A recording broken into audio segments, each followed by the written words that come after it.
Coming up on Market to Market. Millions of chickens are euthanized due to an outbreak of avian flu in Iowa. 5 years after the worst oil spill in U.S. history, debate lingers on its environmental impact. And a thawing of relations with a former Cold War adversary sparks new opportunities for agricultural trade. Those stories and market analysis with Dan Hueber next. Funding for Market to Market is provided by Grinnell Mutual. You think differently about a customer when you stand in the middle of his dreams. We work to make sure you get covered right. Grinnell Mutual, a policy of working together. Information on finding an agent near you is available at grinnellmutual.com. This is the Friday, April 24 edition of Market to Market, the weekly journal of rural America.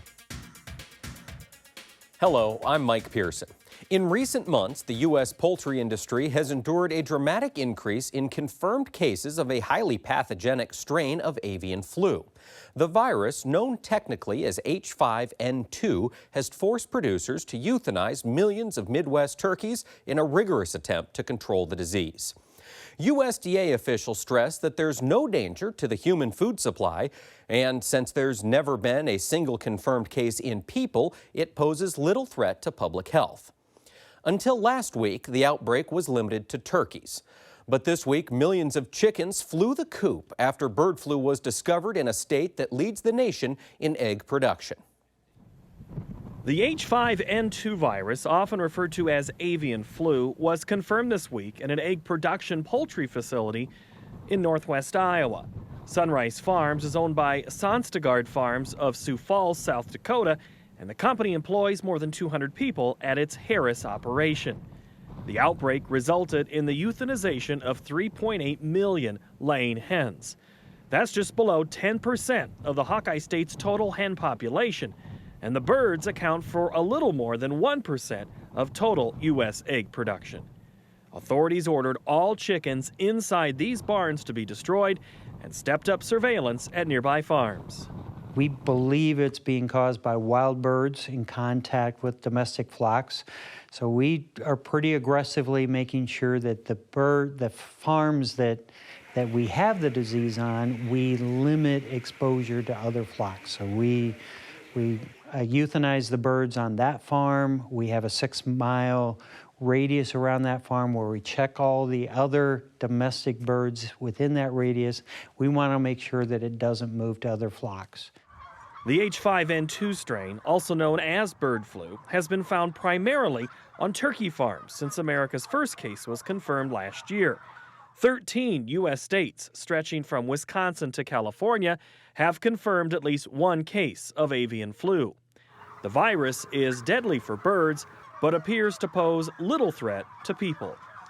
The food supply is safe. These birds that get high-path AI do not go into the food supply. We humanely depopulate them and dispose of them properly. We have one of the best surveillance systems in the entire world in the U.S. We run millions of tests every year throughout the country on our poultry to ensure that we're free of high-path AI, for that matter, low-path AI. Nevertheless, health officials are monitoring people who've come in close contact with the infected birds, and in Minnesota, more than 60 farm workers are taking preventative medicines. The Iowa case involves a facility that mostly produces shell eggs and liquid egg products. And while officials stand behind their efforts to contain the outbreak, they are less optimistic that the virus has been eradicated. Yeah, I'm pretty confident that we will not see a spread from this farm to others, but I'm not confident that we won't see other instances of avian influenza. We've been able to track the various farms that have been affected, and you can actually look at the signature of the disease and determine whether it came from a wild bird, a waterfowl, or a wild bird, or it came from chickens or turkeys. So far, all have indicated it's come from wild birds, not from farm to farm. So I'm confident that we can keep this from spreading, that we have the process to be able to do that. Early this week, farm workers in Harris, Iowa noticed some birds didn't appear healthy and sent samples to a lab in Brookings, South Dakota, where the H5N2 strain was confirmed. They bring in samples at all hours of the night. They'll call on in the morning, on the weekends, and at night, but it's really important for them to figure out, you know, it's what's going on in their farms before they move their animals. And we want to make sure that it doesn't spread any farther. So the quicker we can do the testing, the better off the rest of the flocks will be in the area. For Market to Market, I'm Paul Yeager. Wednesday marked the 45th anniversary of Earth Day, an observance that many consider the birth of modern environmentalism. Earth Day was founded by Senator Gaylord Nelson of Wisconsin in the wake of a massive oil spill in California in 1969. Borrowing a page from protests against the war in Vietnam, Nelson coupled the energy of youth with growing public awareness of pollution to force environmental protection into the national spotlight. A milestone of more ominous nature also was passed this week, and nearly half a century after Nelson was first stirred by the environmental impact of a petroleum mishap, Monday was the 5th anniversary of the largest offshore oil spill in U.S. history. In April of 2010, an explosion and fire aboard the drilling rig Deepwater Horizon killed 11 men and spewed millions of gallons of crude into the Gulf of Mexico. It took crews nearly 3 months to contain the spill, and during that time, an estimated 134 million gallons of oil wreaked havoc on the Gulf Coast environment. The ecosystem has staged an impressive comeback since the disaster, and some folks say that clear waters and vibrant aquatic life are evidence of recovery. If you didn't know there was a spill and you went out there today, you'd never know there was ever a problem. Since the BP oil spill, 13 new deepwater drilling rigs have begun operations in the Gulf, bringing the total to 48, and federal officials have given the green light to almost 24 next-generation ultra-deep drilling rigs as well. Recovery is trying to match pace with production. State and federal officials overseeing the $1 billion provided by BP's fine payments for cleanup said Monday they're proposing another 10 projects totaling $134 million. While some feel the recovery has been swift and productive, others say the restoration is far from complete. While things may appear pristine on the surface, scientists believe dead and discolored coral branches reveal threats to marine life on the ocean floor. Whereas a lot of the oil came up to the surface, and we saw that in all the imagery, a lot of the oil actually went down to the ocean. And so we're trying to understand what is the impact of that on the deep sea. Last week, the U.S. Department of Interior proposed new safety requirements for drilling rigs operating in the Gulf. However, those rules likely won't be in place until the 10th anniversary of the worst offshore oil spill in the nation's history. The Commerce Department reported Friday that orders to U.S. factories for big-ticket durable goods rose 4% last month, led by a 30% spike in demand for commercial aircraft. But stripping out the volatile transportation sector, orders actually fell for the 6th consecutive month. Of even greater concern, perhaps, was a 0.5% pullback in a barometer of future business investment. The decrease followed a 2.2% retreat in February, and it marked the 7th consecutive monthly decline.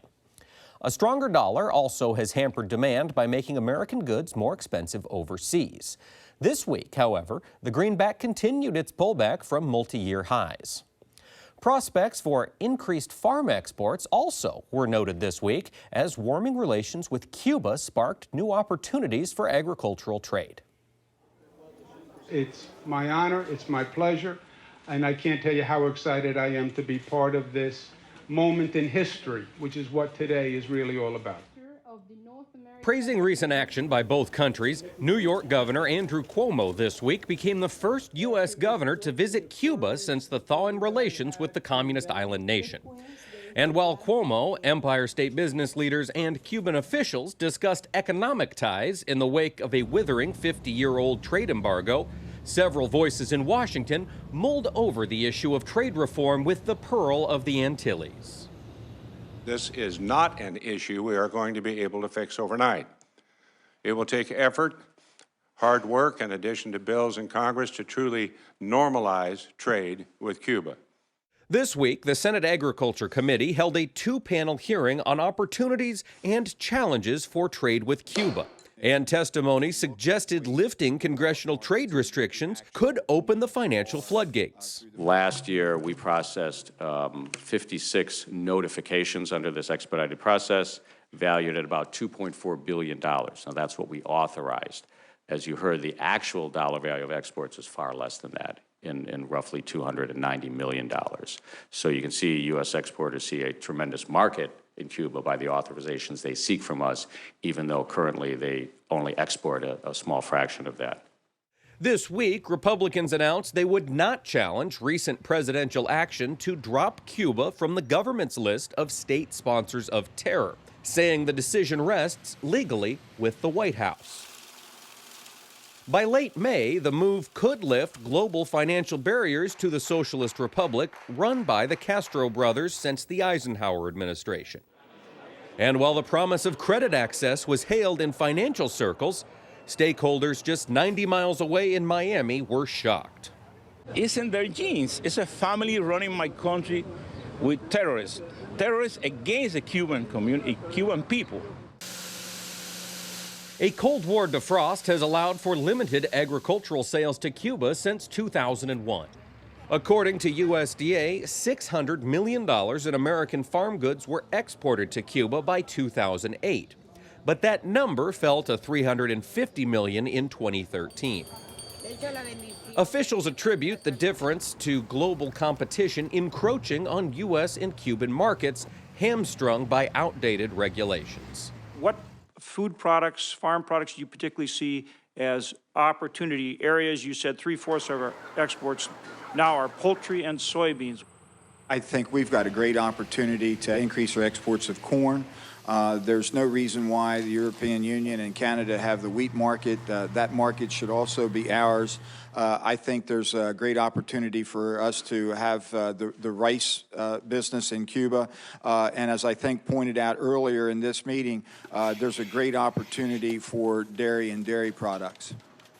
Through its market access program, USDA's Foreign Agricultural Service partners with producers, trade groups, and small businesses to share the cost of building export markets for agricultural products. Under a new bipartisan proposal, the Agricultural Export Expansion Act of 2015, U.S. banks would be allowed to finance exports of farm commodities to Cuba.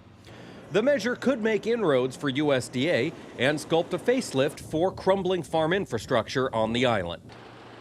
There are challenges. There's lots of focus on the 1950s era cars, but in the co-op farms we visited, the ag equipment is from that era as well, and it would be considered vintage. Lawmakers claim Cuba will import an estimated $2.2 billion in farm goods this year.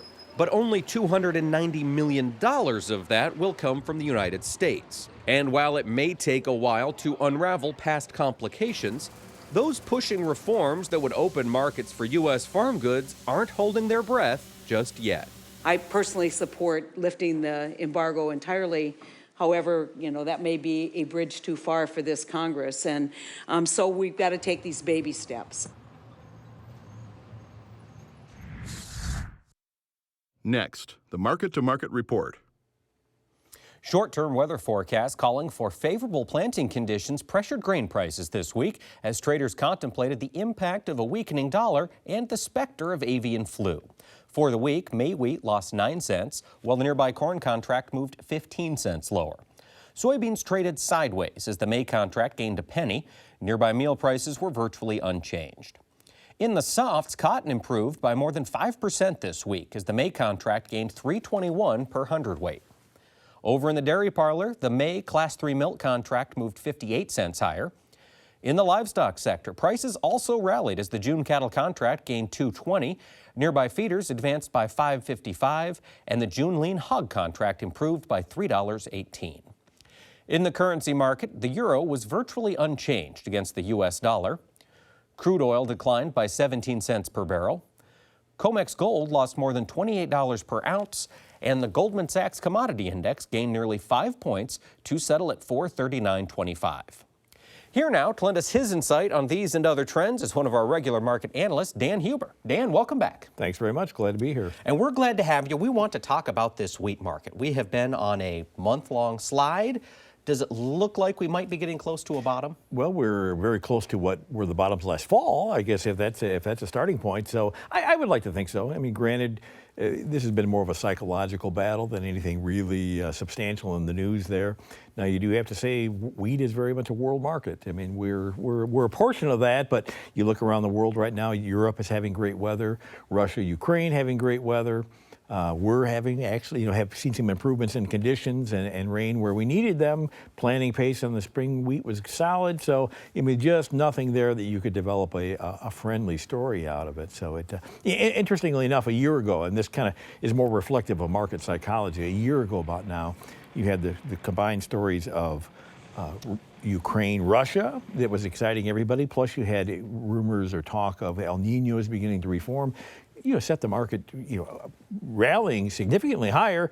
This year, we've had those similar kind of stories out there, and it's just passed. That's old news. So the traders have adjusted to a large supply of wheat, and it's going to take a big move to get them higher. Exactly. I mean, and I think when they look at it on a worldwide basis, we have it's not record, it's not burdensome, but it's certainly adequate. And without some kind of a threat out there in production somewhere, why do we need to chase after a product? Producers hang tight. Yeah, I think so. I think in the wheat, wheat tends to lead the grains out of here. I do believe wheat, yes, should find value sub $5 on the July futures. Not that we couldn't take a dip down to 480, 485, but I think, yes, you'll find value at that point, and maybe a little later into the summer months, a little better handle on production, and then we can start seeing climb back out of that hole again. So, all right, change the psychology. Exactly. Well, now, as we jump into the corn market, we had a question sent in to us by one of our followers on Facebook. John in Jessup submitted this to us, and we invite all of you to send in your questions via Facebook and Twitter. John is curious, we mentioned earlier on the show, what is the impact of avian flu on corn prices? Is it substantial enough to have an impact so far? I think at a bare minimum, psychologically, absolutely, it had an impact this week. I think it's just any time you eliminate or cause a threat of reduced demand, and even on the report, it was pointed out, yes, we're dealing with maybe 1% of the flock. Is that going to be a major change in feed usage? Probably not, assuming, and again, here's the big assuming, that this does not continue to spread, that it's held in check. But when you have nothing else really to work on, when you get negative or neutral news, you might as well call it all negative, because the path of least resistance then is to the downside. So now, you mentioned there just being not a whole lot of other information for traders to act on. Looking out at the situation today, it looks like farmers are getting into the field relatively close to historical timing. How about wetness? Are we still wet in the South and in the Eastern Corn Belt? The South, absolutely, even into the Ohio Valley. But, when you look at the forecast, you look at some of the activity that's happened in the upper and central Midwest this week, that probably will balance out. Some of the wettest states of the South are, of course, the Mississippi Delta. If you look at that list of the 12 states that produce 92% of the crop, none of those actually register on that. So it's we in Illinois, Iowa, Minnesota, Indiana, of course, can more than make up for that. And, always the assumption is if you get to a good start, and there's no obstruction in there, you'll tend to plant a little more corn in those I states. So I think that kind of balances that out in traders' minds at this point. Now, that being said, this old crop corn market, what's your take on it here for the next week or two? Actually today, up until today, we were kind of in the same range we've been in all year long. Today, with the breakdown late, that actually pushed us into new lows for the calendar year. Not as low as we were last fall. I don't think this is an extended washout. I would like to think here by the first of the month, as we balance out the books, bring a few people back into the market, we'll have found a base in there, hopefully within a dime of where we stood here tonight. Maybe not even quite that much, but then the big question becomes, what's going to stimulate us to come back? Right. And investment money's not there. So, we need to find a new story to start bringing the buyers back. Now, before we jump to beans, should producers be looking to sell new crop corn? I don't see any hurry on that at this point. We're sub $4 again. If you have any type of a revenue crop insurance policy, you've really got a floor built up there. Ideally, you have some sales on the books already above those levels. So, if this were 3 months from now, absolutely, this could be a panic situation. When we've got all of the risk in front of us and very little risk premium left in prices, I don't think it's time to panic to the downside. All right, well, now let's jump into this soybean market. So what are your thoughts on this old crop bean market today? Old crop bean market, it's finally in the last 30 or 40 days, we finally have seen the fundamentals catch up with everything. And I think for a long time we fought it. Is South America going to put a good crop out? Will there be a trucker strike in Brazil? There's been just enough there to keep it from really deteriorating. But each time we rallied, it was a little bit less than the last time. Kind of classic of a market that's exhausted and trying to hang on or cling on for some piece of good news. And I just don't see it. China certainly has not only have they moved their business to South America this last week, there's been a lot of stories that they're taking May shipments out of South America, trying to push them back to June and July because they've still got this wall of beans coming into that country and possibly slackening demand. So here too, without a weather story to really excite the trade, you'll get intermittent spurts here and there, but to a sustained rally, it doesn't look likely. Downward trend again, path of least resistance. Right. Now on the new crop side, should that be an inclination that producers should be looking to make some sales up here? Here again, we've had some pressure overall. When in the last week, not really. Last week again, beans held in relatively steady. Here too, because of the time of the year, I don't think a person needs to get overly aggressive, particularly if you did get some sales on above the $10 mark. I think the spring crop price was $9.85. If you're sub that number, probably not a big reason to chase it lower at this point in time. Granted, we can have a year where there's no weather scare anywhere. It's a little unusual, though, so I would tend to think we'll get something that could spoof it back up, maybe closer to the $10 mark to make sales once again. But once there, it's difficult to say why beans would in that $9.90, $10 range. Pretty challenging to say we can get above there. So. Now, you mentioned the wetness in the Delta, and this week we saw a $3 move in the cotton market. Was that a big part of it, or are there other factors driving it? I think combination of the wetness in the Delta and the dry in California. Of course, California, the other major cotton-producing state, or the major cotton-producing state. So I think those combinations are enough to, the cotton market really for 6 months now has been trying to develop a base, has tried a couple different times to rally. This was the first time they really had a substantial push through. I think the rally yesterday, I was looking back this morning, I believe that is the biggest single-day rally in over a year. So it's a good sign that we changed the pattern. Not that we're going to get carried away. I think in my morning comments I said if we can follow through next week, there's a possibility of maybe at least getting July cotton back towards 68, 68.5, maybe an extreme of 71. Still not great numbers, I guess, for what it costs to produce cotton, but a long ways from the low 60s and the high 50s we just came out of. So. No kidding.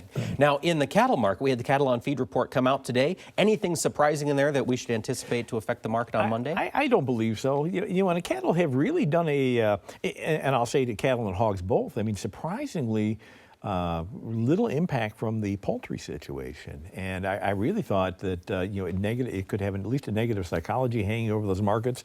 Hogs really extended up into new highs for this move. Cattle snap back after some struggles in the last week and are really towards the highs that they've been here post lows back in the spring. So no, I don't think anything stunning in any of the numbers that came out. So. And this, as we talk live cattle, is 150s level. We've seen that almost constant $10 to $12 basis under the cash price.